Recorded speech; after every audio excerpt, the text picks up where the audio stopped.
Hello viewers, இந்த பதிவில் இப்பொழுது நாம் அனைவரும் ஆர்வத்துடன் எதிர்பார்த்து காத்து கொண்டிருக்கக்கூடிய இந்த ராகு கேது பயிற்சியினால் ஏற்படக்கூடிய தாக்கம் ஒவ்வொரு ராசிக்கும் என்ன என்பதை விவரமாக பார்க்க இருக்கிறோம்.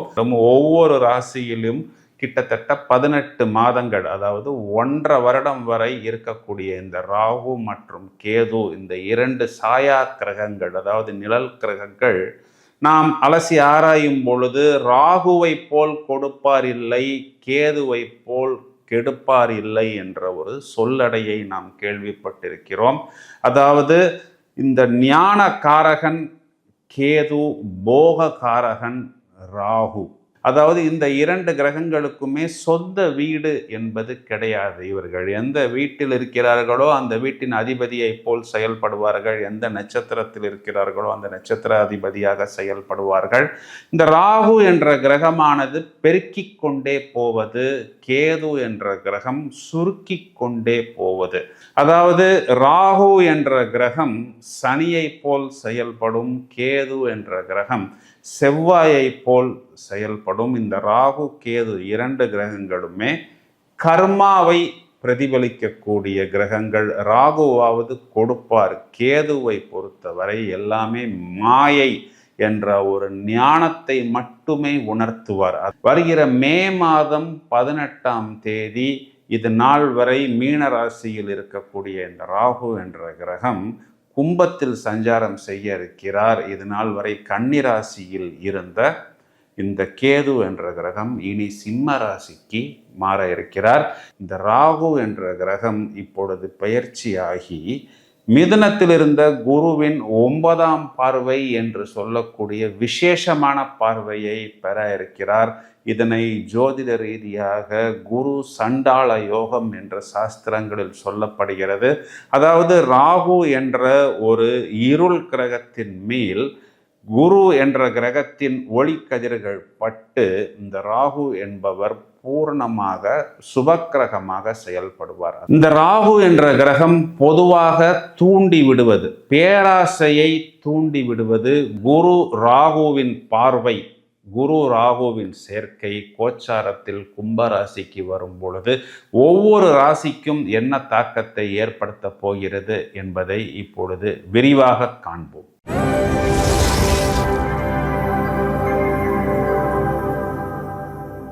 விருச்சிக ராசியை எடுத்துக்கொள்வோம். விருச்சிக ராசிக்கு குரு பார்வை வந்த பிறகு ஓரளவுக்கு பிரச்சனைகள் குறைந்தாலும் இன்னமும் 4ஆம் இடத்தில் தான் சனி பகவான் அமர்ந்து கொண்டிருக்கிறார். மார்ச் மாதத்தில் தான் சனி பயிற்சி என்பது பூரணமாக இவர்களுக்கு ஏற்பட போகிறது.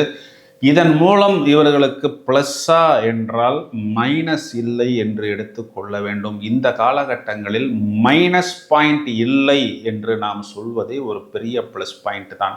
4ஆம் இடம் என்பது நமக்கு சுகஸ்தானம், வீடு, வாகனம், மனை, போக்குவரத்து, கம்ஃபர்ட், லக்ஸுரி, மாத்துருஸ்தானம் என்று சொல்லக்கூடிய அம்மாவை குறிகாட்டுவது தான் 4ஆம் இடம். 4ஆம் இடத்தில் சனி பகவான் அமர்ந்த பிறகு விருச்சிக ராசிக்காரர்களுக்கு கடன் பிரச்சனை, கடனுக்கு மேல் கடன். இதன் காரணம் 4ஆம் பாவத்தில் அமர்ந்த சனி பகவான் 3ஆம் பார்வையாக 6ஆம் இடத்தை பார்ப்பதனால் பம்பு, வழக்கு, கோர்ட்டு கேஸ், லீகல், இல்லீகல், கடன், வீடு சம்பந்தப்பட்ட பிரச்சனை, வாங்கி கொண்டு வந்த இடத்தில் அந்த டாக்குமெண்ட் இல்லை, டாக்குமெண்ட் இருந்தால் பட்டா இல்லை, பட்டா இருந்தால் அப்ரூவல் கிடைக்கவில்லை, அப்ரூவல் கிடைத்து விட்டாலும் அந்த வீடு கட்டுவதில் தடை, தாமதம் என்று தொடர்ச்சியாக ஒரு சிக்கல் முடிந்தால் அடுத்த சிக்கல், அது முடிந்தால் அடுத்த சிக்கல் என்று கதிகலங்கி கண்ணீர் சிந்திய நிலையில்தான் ஏராளமான விருச்சிக ராசிக்காரர்கள் இருக்கிறார்கள்.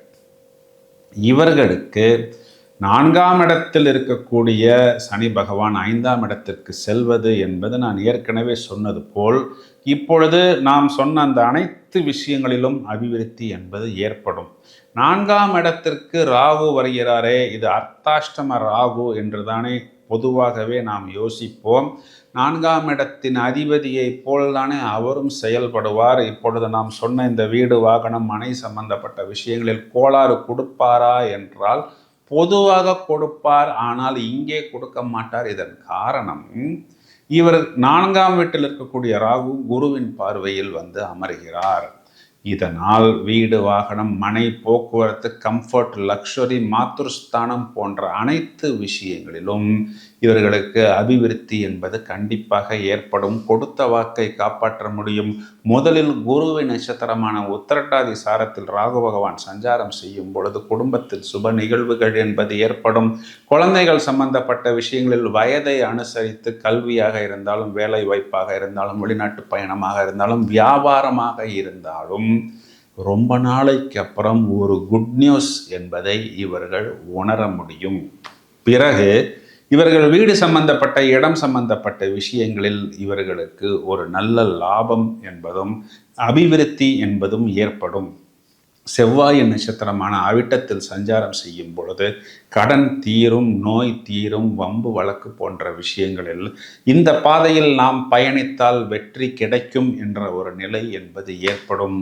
விருச்சிக ராசிக்கு இந்த ராகு என்பவர் பொதுவாக இந்த பெயர்ச்சியில் அபிவிருத்தியை கொடுப்பார். இவர்கள் செவ்வாய்க்கிழமைகளில், ஞாயிற்றுக்கிழமைகளில், வெள்ளிக்கிழமைகளில் துர்க்கை ராகு காலத்தில் வழிபாடு செய்வதன் மூலம் மேலும் மேன்மையை பெற முடியும். இந்த பக்கத்தில் லாபஸ்தானத்தில் இது நாள் வரை இருந்த கேது பகவான் 10ஆம் இடம் என்று சொல்லக்கூடிய ஜீவனஸ்தானத்தில் வந்து முதலில் சூரியனின் நட்சத்திரமான உத்திரத்தில் சஞ்சாரம் செய்யும் பொழுது அரசாங்கம் சம்பந்தப்பட்ட விஷயங்களில் நான் இது நாள் வரை எதற்காக காத்திருந்தேனோ, அது பேமெண்ட்டாக இருக்கலாம், வேலை வாய்ப்பாக இருக்கலாம், வியாபார ஒப்பந்தமாக இருக்கலாம், கௌரவ பதவிகளாக இருக்கலாம், இந்த அனைத்து விஷயங்களிலும் முதலில் எனக்கு அபிவிருத்தி என்பது ஏற்படும். பிறகு சுக்கிரனின் நட்சத்திரத்தில் கேது பகவான் சஞ்சாரம் செய்யும் பொழுது வாழ்க்கை துணைவர், வியாபார கூட்டாளிகளால் லாபம் பெறுவது மட்டுமல்லாமல் வெளிநாடுகளிலிருந்தும் எனக்கு ஒரு குட் நியூஸ், அதாவது இது நாள் வரை நான் வெளிநாட்டில் முடக்கம் செய்திருந்தேன், ரிட்டர்ன் வரவில்லை, ரிசல்ட் இல்லை என்று வருத்தப்படக்கூடிய நபர்களுக்கு ஒரு குட் நியூஸ் என்பது கிடைக்கும். பிறகு கேது பகவான் சொந்த நட்சத்திரத்தில் சஞ்சாரம் செய்யும் பொழுது தொழிலில் புதிதாக பல விஷயங்களை யோசிப்பது, அதனை புகுத்துவதன் மூலம் நிறைய வாடிக்கையாளர்களை பெறுவது, நிறைய வியாபார கூட்டாளிகளை பெறுவது, நிகரற்ற லாபம் பெறுவது என்று அனைத்து விஷயங்களிலும் ஒரு நல்ல அங்கீகாரம், டெவலப்மெண்ட் என்பதை இவர்கள் பெற முடியும். விருச்சிக ராசியை பொறுத்தவரை 10ஆம் பாவத்தில் ஒரு பாவக்கிரகம் இருந்தால் அரசனை போன்ற ஒரு வாழ்வு என்றுதான் சாஸ்திரங்கள் சொல்கிறது. 10ல் இருக்கக்கூடிய கேது என்பவர் இவர்களுக்கு பதவிகள் சம்பந்தப்பட்ட விஷயங்களில் அபிவிருத்தியை ஏற்படுத்துவார். 4ஆம் இடத்தில் சனி விலகுவது என்பது இவர்களுக்கு ஒரு பெரிய ப்ளஸ் பாயிண்டாக இருக்கிறது.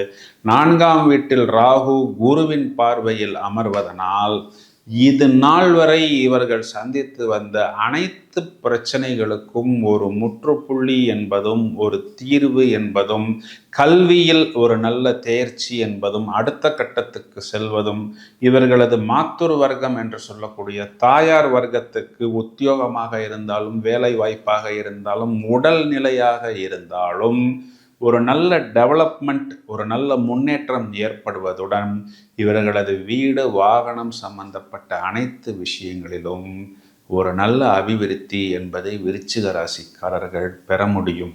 சார், இப்போத்தான் விருச்சிக ராசிக்கு 7.5 சனி முடிஞ்சிச்சுன்னு சொன்னாங்க, அப்படி திரும்பி இப்படி பார்க்கறதுக்குள்ள இந்த பக்கம் அர்த்தாஷ்டம சனின்னு சொல்லிட்டாங்க.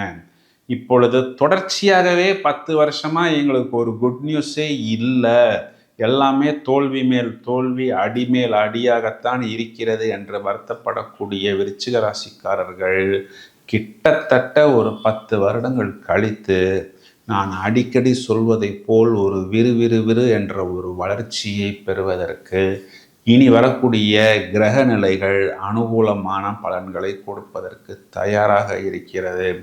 உங்களை மேலும் பக்குவப்படுத்தி கொள்ளுங்கள், உங்களது திறமைகளை வளர்த்தி கொள்ளுங்கள், உங்களது தகுதிகளில் ஒரு நல்ல முன்னேற்றத்தை நீங்களாகவே பெற்றுக்கொள்ளும் பொழுது வரக்கூடிய இந்த வாய்ப்புகளில் யாராக இருந்தாலும் அவர் முன் நாம் சவால் விட்டு ஜெயிக்க முடியும் என்பதுதான் நிதர்சனமான உண்மை. வாழ்த்துக்கள். நாம் இந்த கிரகங்களின் பலன்களை காரகத்துவ, பாவகத்துவ அடிப்படையில் விளக்கம் கொடுப்பது என்பது ஒரு உயர்நிலை ஜோதிட புரிதல் ஏற்பட வேண்டும் என்பதுதான் இந்த நிகழ்ச்சியின் மைய நோக்கம்.